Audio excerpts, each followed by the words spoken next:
Mike Emsworth. Here. Patty Kaminsky. Here. Ian Mahoney. Here. Eric Novak. Here. Thank you. Okay, in case of an emergency, we have a left of us, exits to the right over there, and then back here. Can I get a motion to approve the agenda as presented and or amended? Patty, any discussion? Motion passes all in favor? Motion passes 6-0. Item 3.1.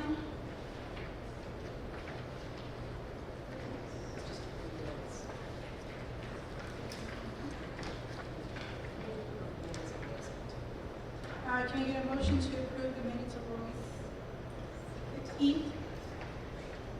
Mike? Ian? Any discussion? All in favor? Motion passes 6-0.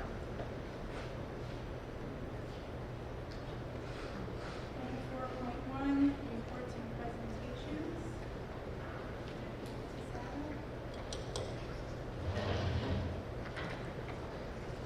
Good evening. Welcome to the 24-25 school year. We are going to begin this evening with our principal reports. First up, we have our new elementary school principal, Principal Rank.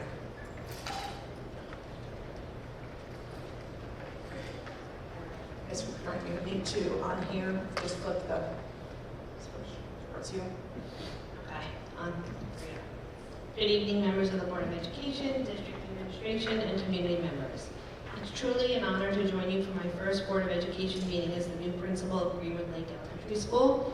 I want to extend my sincere appreciation and gratitude to the custodial team, Carrie, Rosenblum, and the entire administration team for their unwavering support in getting me off to a great start in the final weeks of summer. We recently had a wonderful 2 days for Superintendent's Conference Days. After coming together for a motivational opening session at the middle school, the elementary staff joined me for a fun and productive faculty meeting. Together, we embraced our theme for the year, Remember Your Why, which serves as a reminder of our collective purpose in education. Teachers also engaged in valuable trainings on RTI to CSE, NQ, Lightspeed, and UFI, re-energizing us as we prepared for the new school year. On the first day of school, students arrived with smiles, eager to meet their teachers, and their classrooms were beautifully set up with the building sparkling clean. A few minor adjustments have been made to support our students in navigating the lunchroom procedures effectively. Students are now wearing their lunch codes while memorizing them, and walker dismissal has been improved by relocating the lines out of sight from the door and assigning more staff to assist in the process, ensuring a smooth dismissal. Last Friday, we completed a successful bus drill.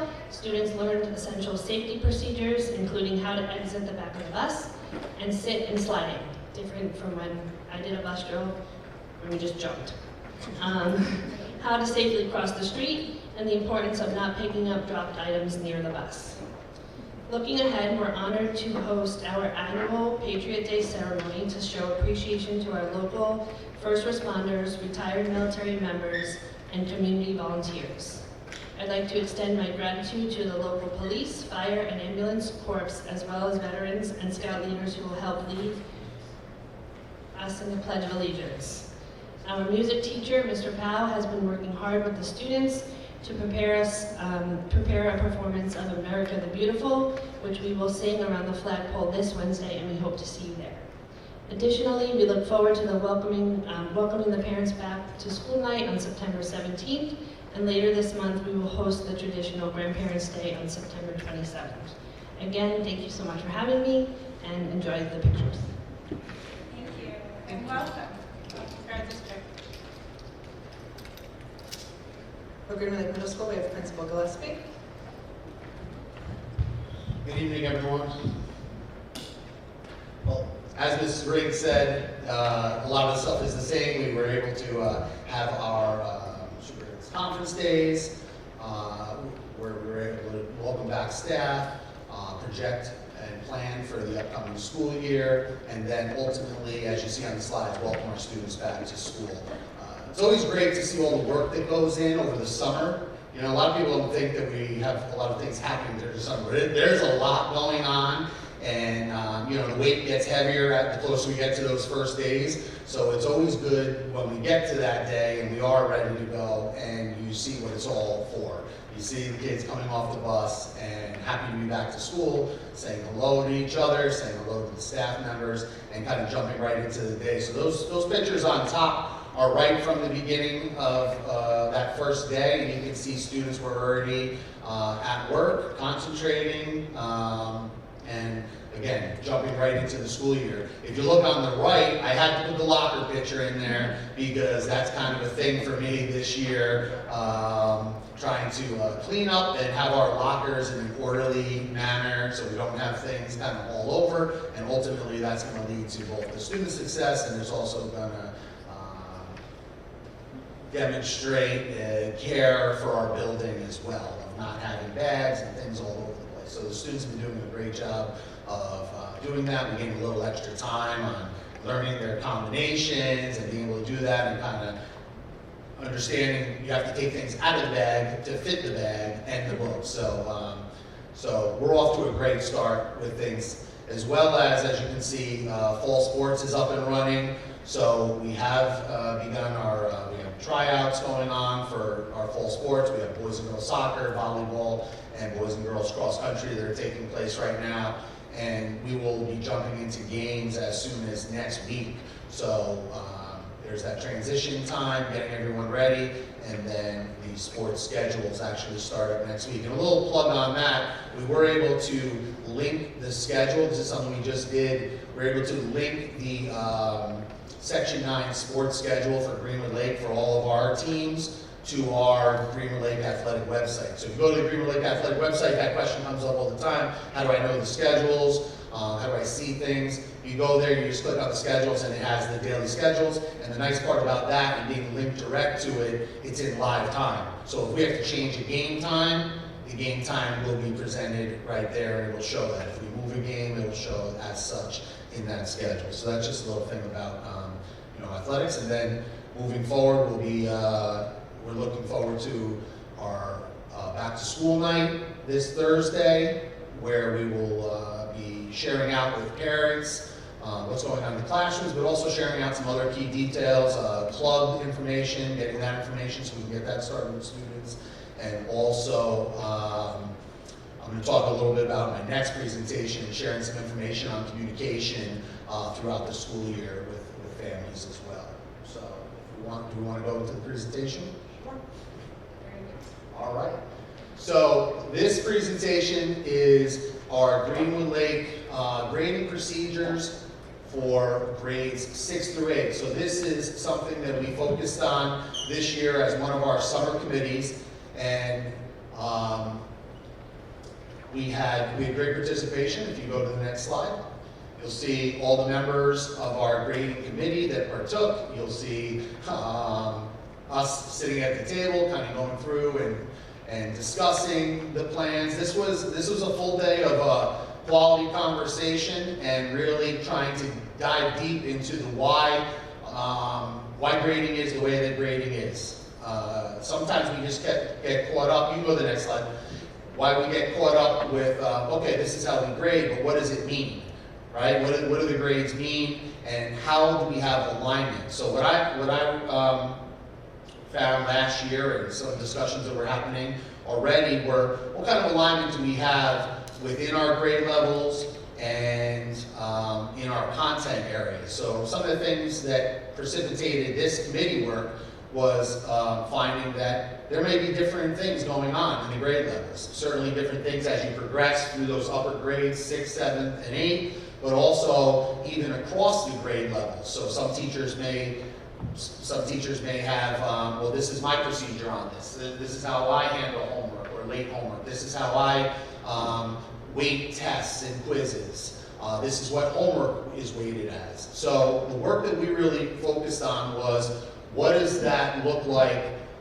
Can we make that consistent across 6, 7, 8? And then could we make it consistent across content areas, right? So we have the consistency, as you'll see, across and vertically through the grade levels and across the content areas as well. The other thing that we focused on was utilizing grades to accurately depict content learned. What does that mean? Having a grade in itself, we all know what a grade looks like, right? The computer, you put the grades in, it formulates a final grade. But what does that mean? And why is it important? And what, as a teacher, what do we want students to know? And what allows us to understand that they get the content that we're teaching them, right? So that's where the weighting question comes in. Understand the impact of weighting percentages. So we all know that whatever you put in has to equal that 100%, right? But how it's done is different, and for each content area, it could mean something different, right?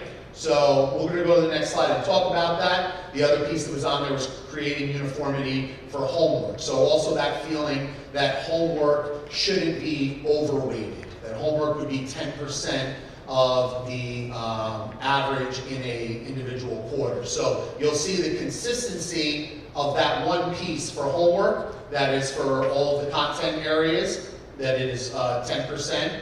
And then you'll see some differences. And again, what do those percentages mean? What is important? So if you look at that, because when we were talking about this, say, well, what do you think? What should it be? And I kept saying, what do you need to see out of students to understand that we're assessing, their understanding ultimately?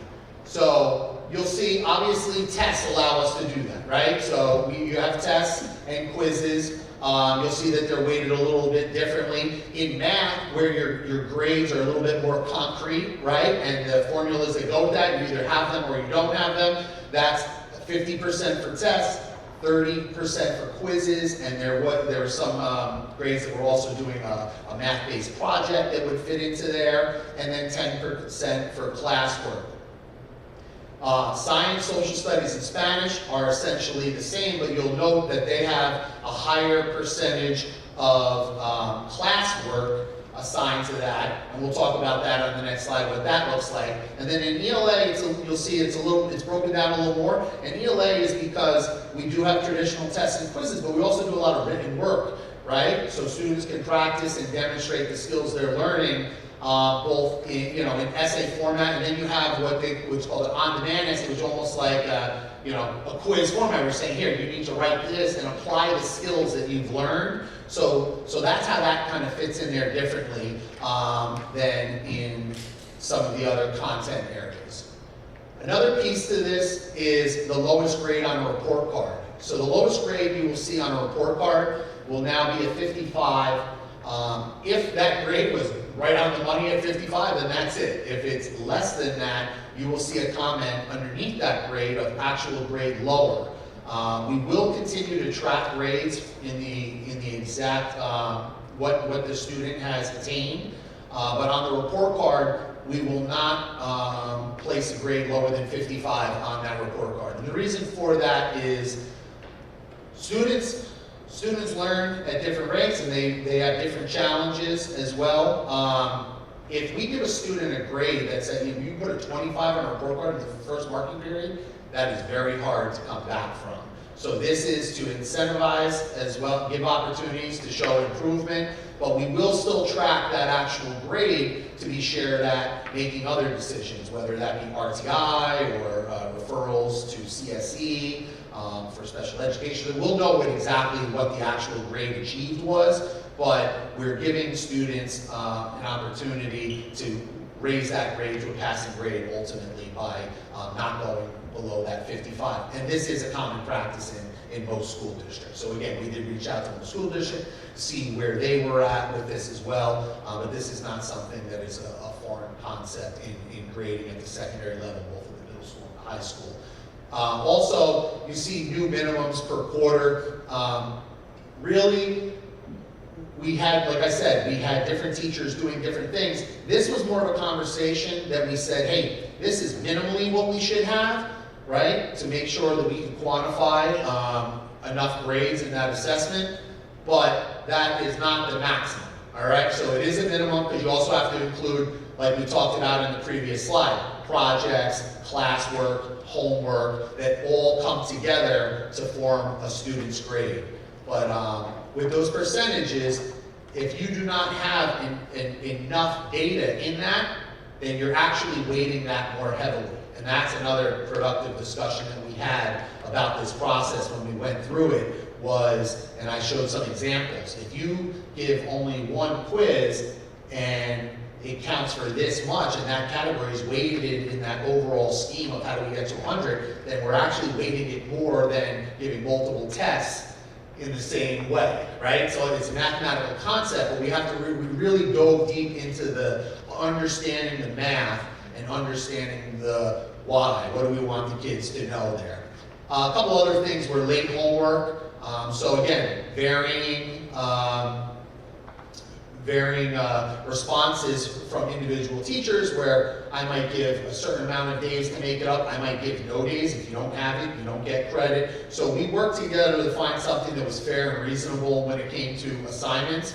And you'll see a little asterisk on the bottom, not including extenuating circumstance or illness. So we're not talking about the student that is on a long-term illness or something like that. We're talking about the student who just didn't do their homework, right, and didn't turn this in. So there is a 50% off, and it would be accepted one day late. So again, students have ample time. They know in advance what the homework assignments are. A lot of our teachers use Google Classroom. It's posted. There's reminders in there. But should a student just willfully decide not to do that, we will give them another chance, again, to try to focus on working their way back and getting some credit for that. But ultimately, we want them to learn the content. We don't want to just accept that, hey, I didn't do it. Because by doing that, it's just gone. It's in the past. Where here, even if you put pen to paper and you still have to write down and focus on answering the questions, you're still learning, but it's at a reduced rate. And that's 50% off of whatever their highest grade was. When it comes to late projects, you'll see -10 per day that it's late, up to 3 days. So that's the project that you've been working on for like a week, maybe 2 weeks. This is a long-term essay that's been corrected and handed back several times. Like I said, a long-term project. You know with the due date of that, you've had a lot of time to work on that. If you're late handing that in, again, outside of extenuating circumstances, you're gonna have a 10-point reduction. The teacher will remind you again, you need to have this turned in, you're gonna lose 10 points off whatever your highest grade is.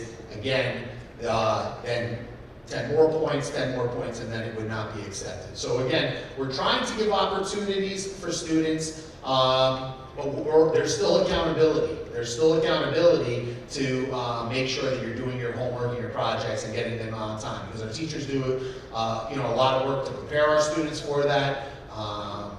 And these are those circumstances where a child, for whatever one reason or another, does not do that, but we're not giving them a 0 on that major project. We're trying to let them work their way back. As we talked about on this slide that had the different percentages, we had classwork in the areas of science, social studies, and Spanish. You saw it was a little bit of a greater percentage there, 20% for classwork, and that's because classwork, this is what classwork would be obviously defined as, all content areas, being prepared, participating actively in the class, but also we found that in those subject areas there's a lot of cooperative group work that goes on as well. So that's why in discussion with those content area teachers, we decided to weight that a little bit heavier because of the dynamic of how they present and collect that information. For midterms and finals, that's at our 7th and 8th grade upper level students. This is not foreign to what we've done in the past. It's just kind of putting it in print as part of our practice. We did have some discussion on it in the past on should it be a standalone grade, should that be weighted against the 4 marking periods, or should it be included within a marking period? So ultimately, the decision is what we've done in the past here is the midterm is 2 test grades given within class, so that second marking period grade, that final average for that second marking period is where you would see those 2 test grades. And then for the finals, we put out a finals week calendar, as everybody knows.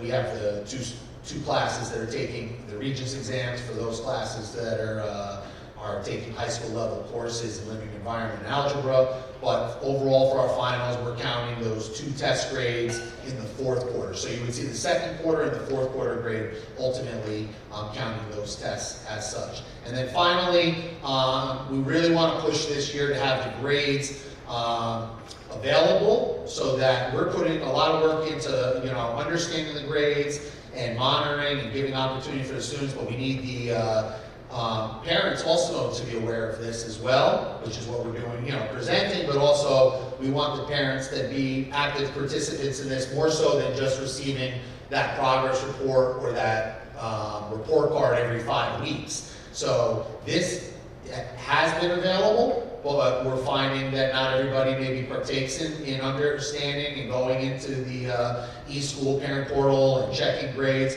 So from a teacher standpoint, we're pushing to make sure that grades are in a reasonable time period. So if it's something that's like a simple assignment that you collect all your students, homework back, so on and so forth, then it would be within that week's time frame that you would see that grade. Sometimes it might be that day, but generally within the week you'll start to see those grades. If it's something like a major essay and the teacher has 40 plus essays or 50 essays to grade, that could take a little longer, but that would be communicated to the students to say, hey, I'm going to have everybody's grades by this point.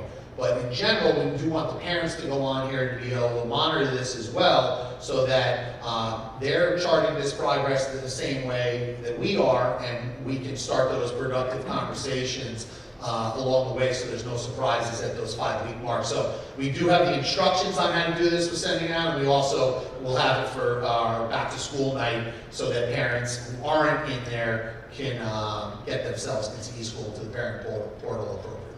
That's it. Thank you. Are there any questions from any board members? Are all teachers going to disclose, like, right from the beginning, how many quizzes and tests there will be, so you know how heavily each one is weighted? Like you were saying about the weighting? Yeah, so again, we wanted to present this, and then this is something that the teachers are aware of already, but that's typically what would happen, to say this is, this is when, this is what our calendar of events looks like. Some teachers do different things. They may do tests. Once you get into the heart of the school year, right now we're kind of still just starting off, but our legs are moving faster now by week 2 as week 3. But once we get into that, some teachers are alternating tests and quizzes weekly, and students are just used to those things. But certainly if there's a quiz or a test or a project coming up, those are shared out, well in advance for the students, so that they know, hey, this is going to be on the test. This is coming up at such and such a date. So as far as the frequency, we could discuss that too. That's something we discuss at our next meeting too, just to make sure that everyone's aware of that. But again, that still would be fluid based on the quarters. We really set the minimums to make sure that we have more than one. We don't want one grade to be able to ultimately determine an entire quarter. So again, it was just minimums, but I think for most it'll be more than that. Is the committee planning on continuing to meet, see how things go, and policies are followed? Yeah, so everything is a work in progress, right? So that would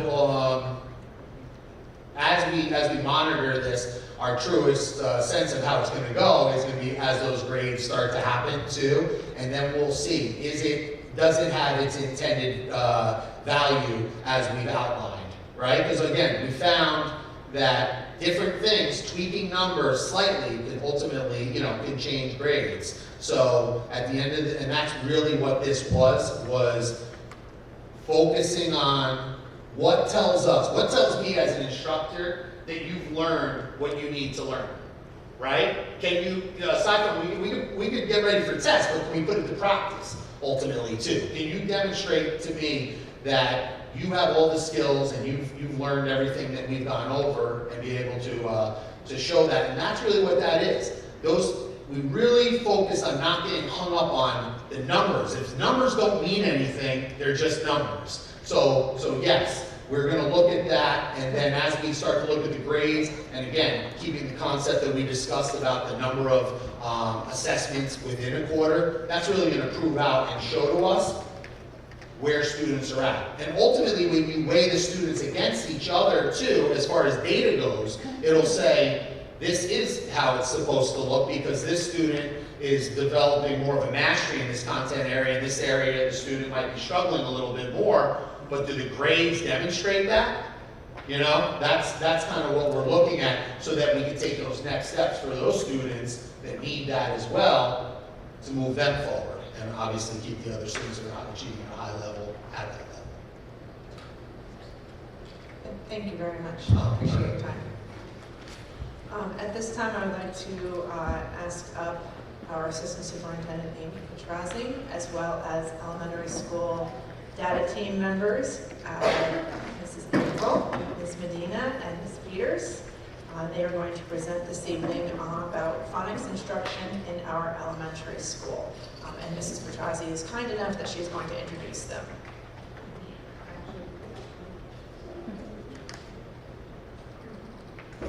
Sorry, here's slide one. I'm actually very pleased to introduce these three ladies this evening, Cynthia Medina, Caitlin Averill, and Lisa Peters. They are part of an elementary school data team that's composed of many stakeholders at the elementary school that did we use that word, I know Mr. Gillespie used it, a deep dive last school year, during the 23-24 school year, in analyzing the phonics instruction at the elementary school and how the current program that we were using at that time, Foundations, was working for our students, and taking a look at, do we need something more for our students in order for them to progress in reading, and phonics also attached to writing, and of course all across the content areas, and how we got to transition to the U-Fly Foundations program. So again, these three ladies, along with Jen Spitolari and Casey Swingle, actually piloted the U-Fly Foundations program last school year, so their presentation is going to take you through how we got started and where we ended up. So, ladies.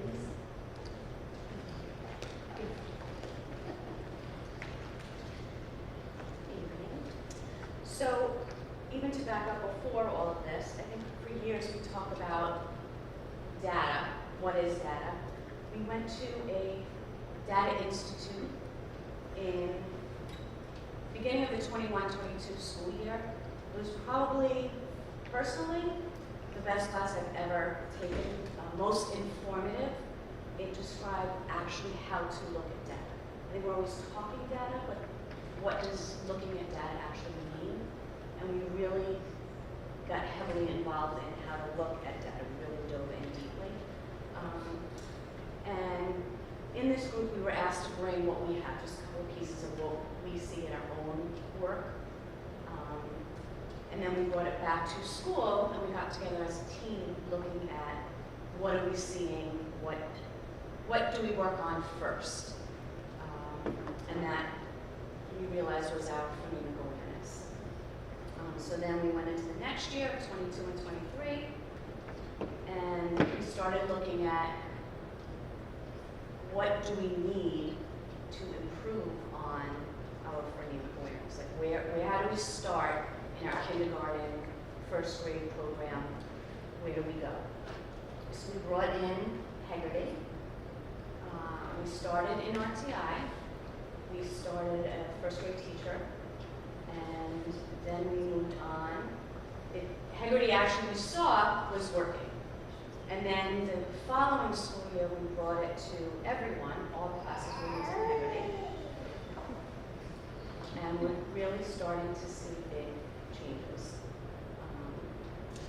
Can you just quickly, Ms. Peters, and I'm sorry for this, can you just talk about the difference between phonemic awareness and phonics and what those two So things phonics, are? I think if we look at, we had, I know you're going to go into, but like with Foundations, it was really just a basic, what is the sound, and that was really it, right? So coming into the next step, we're realizing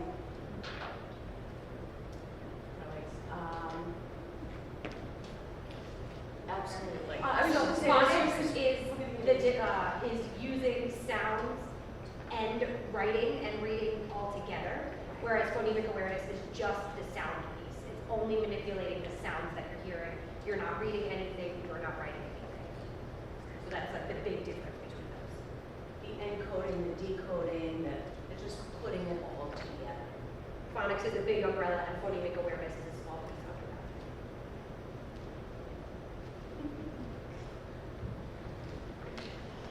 Next one. All right, so that's really how this data team started and what we look at each year.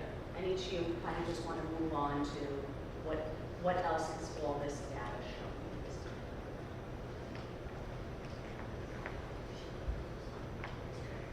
Okay, so last year the data team collected and analyzed data. We administered a K-3 phonics screener to all of the K-3 students. And in that, we found that there are significant areas of need where the students are having trouble decoding and encoding or reading and writing. And from there, we came up with a district-wide writing prompt. And we showed that the students, even if they were learning these phonics skills, they weren't applying them and they weren't transferring what they were learning in a designated phonics period to other areas of healing.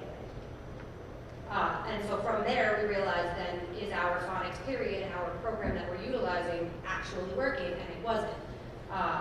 We sat there as a group of teachers and we took the standards and we looked at what we were actually doing and we realized that they're not aligning. And because they weren't aligning, we were supplementing them and finding little bits and pieces from all over to try to make up for what the program was lacking. And that looked different in kindergarten and first grade and second grade. There was no alignment through each other. But also there were times where we would look at things and be like, oh, well, that's probably not the best way to do that. And the Foundations program heavily relied on just rote memorization, which is not the way that all kids learn. So, for example, we would pull a kid and we would say, okay, what sound does the letter B make? And they would say, B, that, B. But they needed that first, like they needed to go through that first piece in order to get to that sound, which is what we were looking for. So we gave this phonics screener, and you can see in this data that there were a lot of students struggling with the letter sounds, and that's just kindergarten through third grade. And we gave this in the middle of the school year, like February, March. Yeah, this was like February or March, and even the kindergarten students have been exposed at this point to all of the letter sounds, and they should have known that. And you can see there are areas that are like so high, we really realized that it wasn't working what we were doing. And then another piece of data, 71% of students make at least one error on this nonsense word list. And so nonsense words really give us a good picture because it shows that they can apply skills that they're learning to words that they don't know, not just reading words that they've seen before, because these are completely made up. So that kind of led us to what comes next. So the data team, we looked at everything, we compiled all of our data, we met together and we decided we need to look for something better. So we went and we reviewed a couple different programs. We looked at Scholastic Reading, we looked at Heggerty Bridge to Reading, which is a program similar to our phonemic awareness, but it was their specific phonics program. We did continue to look at Foundations and we went to see if we could alter it, change it, kind of make it work for what we had. We looked at UFly and we looked at CKLA. After all of our discussions and all of our meetings, we all came to the conclusion, after looking at pros and cons, that UFly looked to be our best bet, so we began piloting UFly Foundations. As Amy said, it was Jen Spitaleri, Cynthia Medina, which actually says Finbrook now, Lisa Peters, Casey Swingle, and myself and Stephanie Ford in RTI.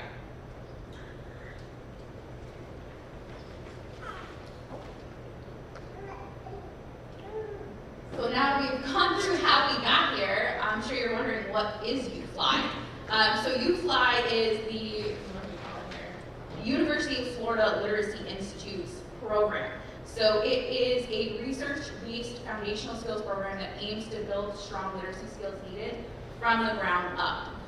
It focuses on developing those foundational reading skills through explicit and systematic instruction in phonological awareness, phonics, and fluency.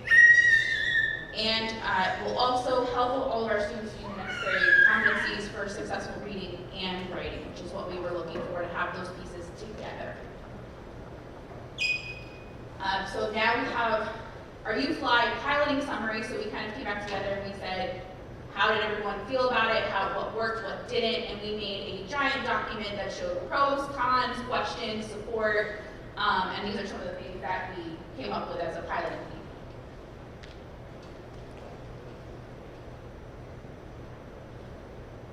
So, this is most important, students are engaged in the lessons. So, being an RTI teacher at the time, we had kids coming in, and again, like Cynthia said, you ask a word, and it was more of a memorization thing. They really didn't know. So it came time to apply. It's always, Miss Peters, how do I spell this? Miss Peters, how do I spell that? And they weren't able to put all these words together because this foundation relied on just this rote memorization. What I love, what we all talked about, and what we did notice with U-Fly, is there's really no thought. Like foundations, you had to go and you had to get the work and put it together and plan it yourself. U-Fly, everything's there for you. It's laid out. You can tailor it to what you want to do to your students.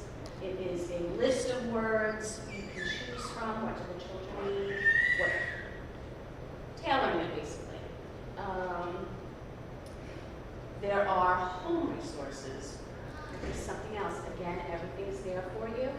You can print out and send home. This is what we're working on this week with your child. Look for these sounds, look for these words. There are games there that whatever you're working on, you press a button. You can create your own words. You can use the words from the book. Everything is there and provided for you, all free on the internet, on their website. It's pretty much the lessons are the same every week. So Monday and Tuesday, you're working on one sound. Wednesday, Thursday, you're working on the next. Friday, you come together with all of it. Then the following week, you're actually going back to previous. So you're always going in this circle, so it's never foundations and other things. You learn the H sounds, you moved on to the next sound, you moved on to the next sound. This, you're always circling back and reviewing, which is nice.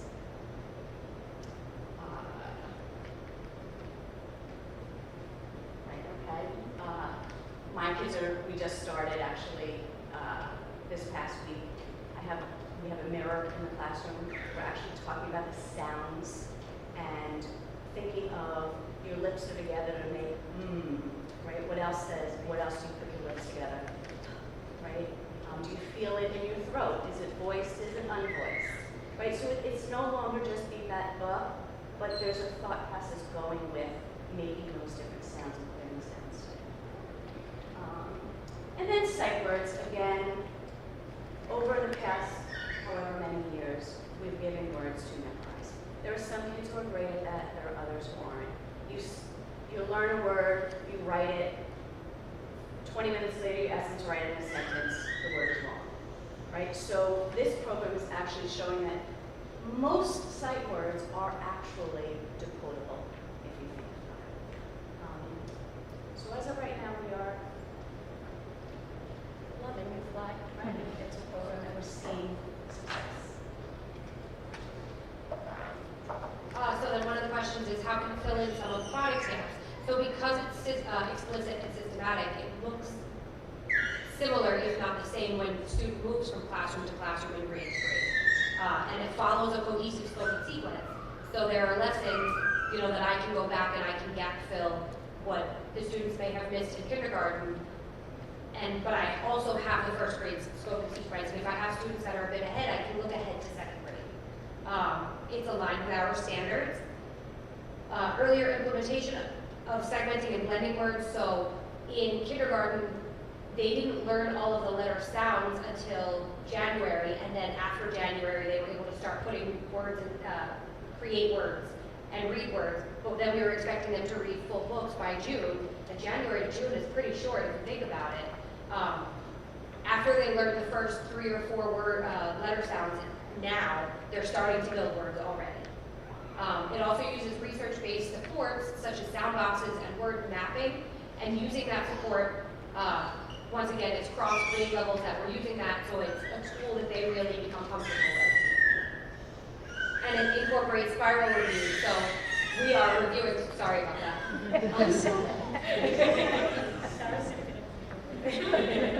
We are reviewing skills that they learned in kindergarten, and there are review lessons built right into the curriculum, you know, at the beginning of the year for 1st and 2nd grade to go back and review those skills that they've already learned.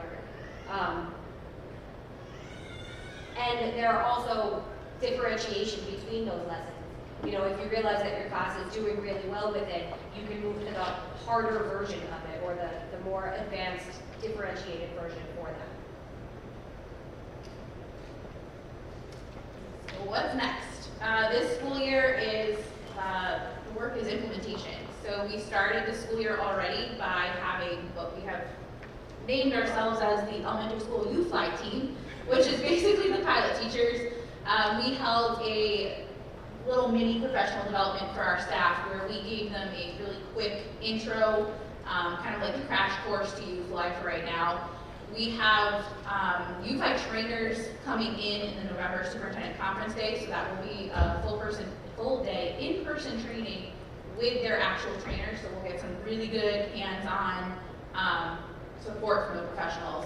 And then we, as the U-Fly team, are going to offer continuous support to our teachers the best we can.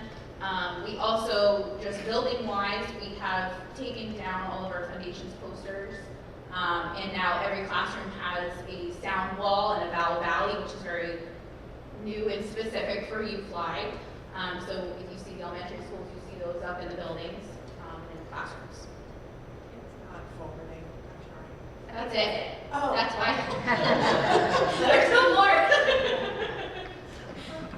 trying to click. And that's what we've got. Are there any questions for them? Just be kind. I promise them you'll be kind. No, thank you. That's great.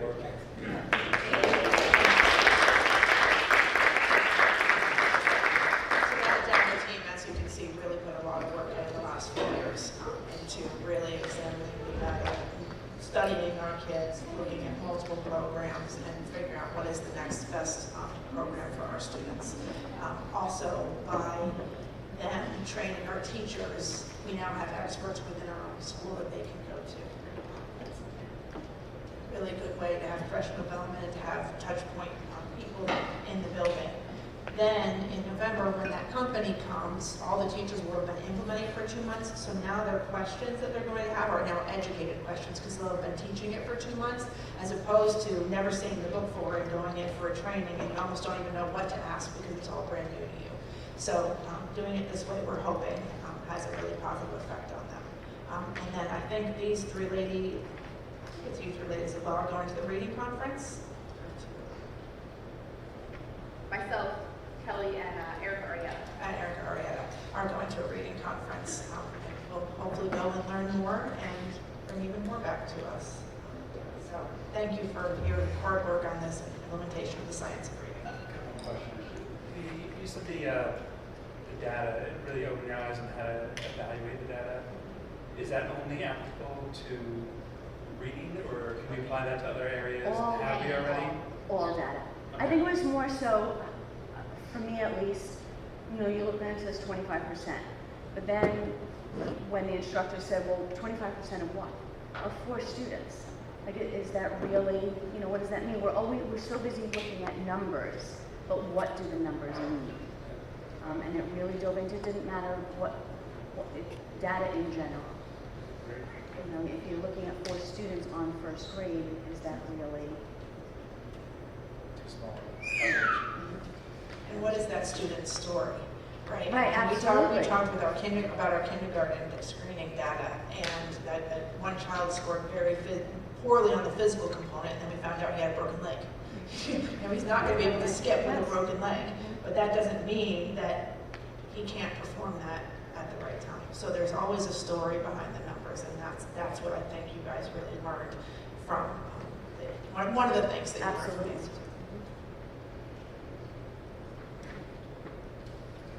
That concludes the presentations for this evening. President Thornton. Sorry I'm late, everybody. Mr. Salt says hello. by the way. So I guess we're moving right along here. Everybody's done? Yes? Okay. Oh, okay. So we're not done. So that all the presentations are done. Okay, so the district liaison report, we'll start with Chester. Ian?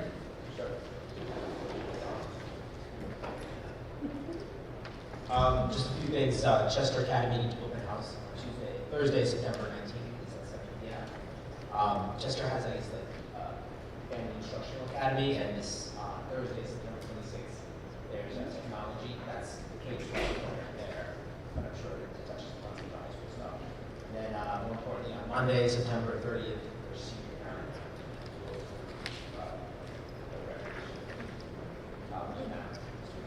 I think I mentioned this last time, but Parent Square, you haven't signed up, they migrated from School Messenger to Parent Square, and that's the end of the sign up for the communication with the district. And students will have something in that district 6 to 12, but for the students who need monitor hours for community involvement, there's a thing called Passport, which I'm sure they've told about there, but students will want to get on that. That's all I have. And of course, all sports are up, just about up and running, or up and running already. Okay, thank you, Ian. Patty, for Warwick? Sure. Hope everybody had a great first week of school. Congratulations to all the Lakers who made their fall team.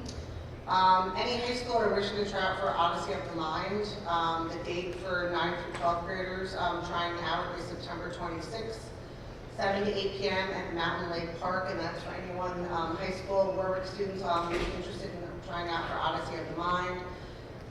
Juniors and seniors that completed all the criteria to obtain the parking pass must have all their forms in by September 16th to get the parking pass. If your child doesn't get their license, say until February, March, April, later on in the year, they can always meet all their criteria then and then submit paperwork for a parking pass, but it's just for kids who are already driving to school right now currently. Also, be on the lookout for any club information. Warwick offers so many great clubs, and we always talk a lot about athletics and sports, but there's so many great clubs. It's music, dance, business, math. So all the paperwork about that will be coming out soon. Your child can always ask in school with their guidance counselor. There's so many clubs at Warwick, so encourage your child to try something, whether it's a sport or drama or any of the clubs offered. That would be coming up very soon, like this week or next week. Cool, thank you. Thank you, Patty. Nisba? Michelle?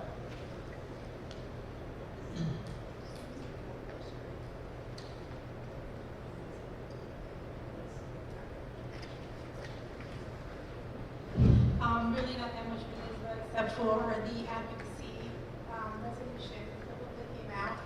So that business meeting will be held in October next month.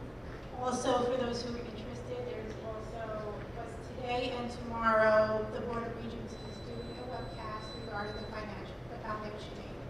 So if you're interested, you can log on to their website and watch their meetings and see how the foundation aid is going to be distributed.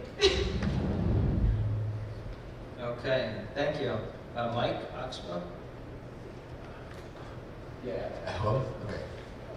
We met Wednesday, and our special guest that day was Senator Rufo, who's the president of NISBA. She basically went over just what some of the initiatives are going to be for NISBA. Foundation aid is big.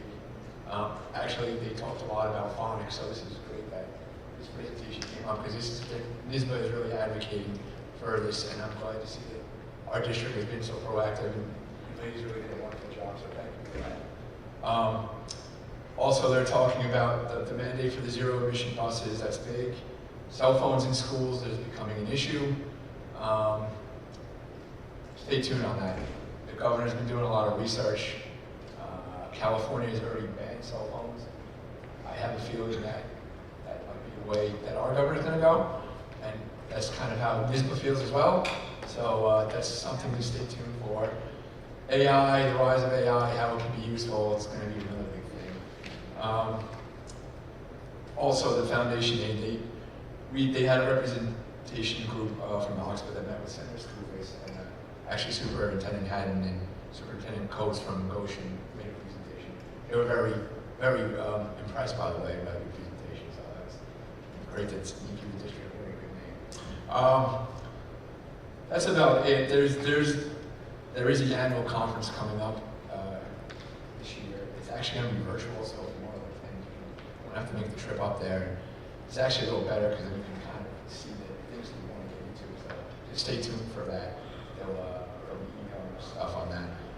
Also, Oxford really wants to spotlight districts. So if anyone has an idea of the presentation that they would like to give to Oxford, or to spotlight the district or show what we do well here, they're more than willing to have a presentation on the meetings. And they're also encouraging other board members, if you want to come up to an Oxford meeting, you don't have to be a delegate like I am.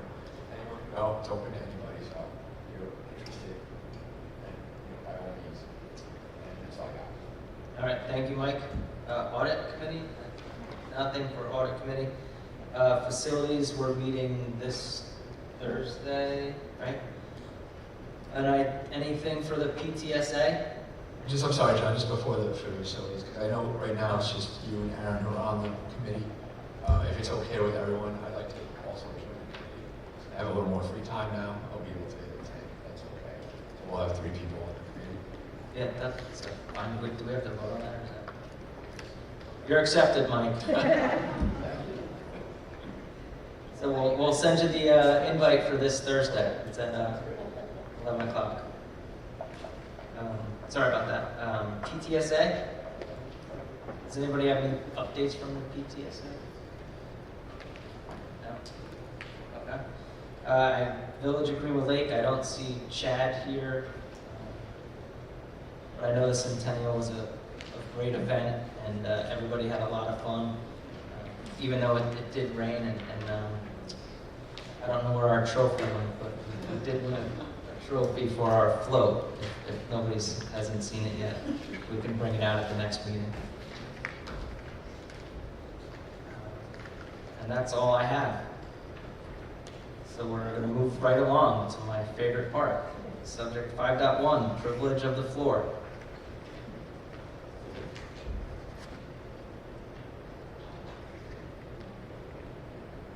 Going once. Going twice. All right, perfect. Thank you very much. Move right along.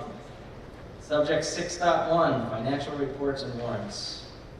May I please get a motion to approve the August 2024 financials and monthly warrants as presented?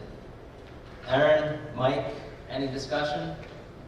All in favor? Aye. Motion passes 7-0. Subject 6.2, may I please get a motion to rescind policy 0110.3, Title IX sexual harassment as presented? Michelle? Ian? Any discussion? All in favor? Aye. Motion passes 7-0. Subject 6.3, may I please get a motion to approve the school physician agreement with Kanye Pediatrics as presented? Aaron? Mike? Any discussion? All in favor? Aye. Motion passes 7-0. Subject 6.4, may I please get a motion to approve final payment for the middle school window replacement capital project number 001-024 as presented? Aaron? Mike? Any discussion? All in favor? Aye. Motion passes 7-0. Subject 7.1, may I please get a motion to appoint Nicole Clark as school psychologist as presented? Ian, Dave, any discussion? All in favor? Aye, motion passes 7-0. Subject 7.2, may I please get a motion to appoint Teresa Finn to perform district payroll functions as presented? Mike, Patty, thank you, Teresa, for taking on the additional responsibilities. All in favor? Aye. Motion passes 7-0. Subject 7.3, may I please get a motion to appoint Matthew Blavel as sports coach and Eric Phosphate as assistant sports coach as presented? Mike, Dave, any discussion? All in favor? Aye. Motion passes 7-0. Subject 7.4, may I please get a motion to appoint Jennifer Howley, Kelly McCaffrey, and Caitlin Valenta as presented? Dave, Patty, any discussion? All in favor? Aye. Motion passes 7-0. Subject 7.5, may I please get a motion to appoint Melissa Puzo as business office substitute worker as presented? Michelle, Mike, any discussion? All in favor? Aye. Motion passes 7-0. Subject 8.1, may I please get a motion to accept the recommendations for CPSE and CSE as presented? Michelle, Mike, any discussion? All in favor? Aye. Motion passes 7-0. Subject 10.1, may I please get a motion to adjourn to executive session to discuss medical, financial, credit, or employment history of any particular person or corporation or matters leading to the appointment, employment, promotion, demotion, discipline, suspension, dismissal, or removal of any particular person or corporation. Mike, Patty, any discussion? All in favor? Aye. Motion passes 7-0, and there will not be a return to public session after executive meeting. And subject 11.1, the next Board of Education meeting will take place on Tuesday, October 15 at 6 p.m. in the middle school gymnasium. The middle school cafeteria. Thank you very much. The meeting is adjourned at, I don't know what time it is, 6:59.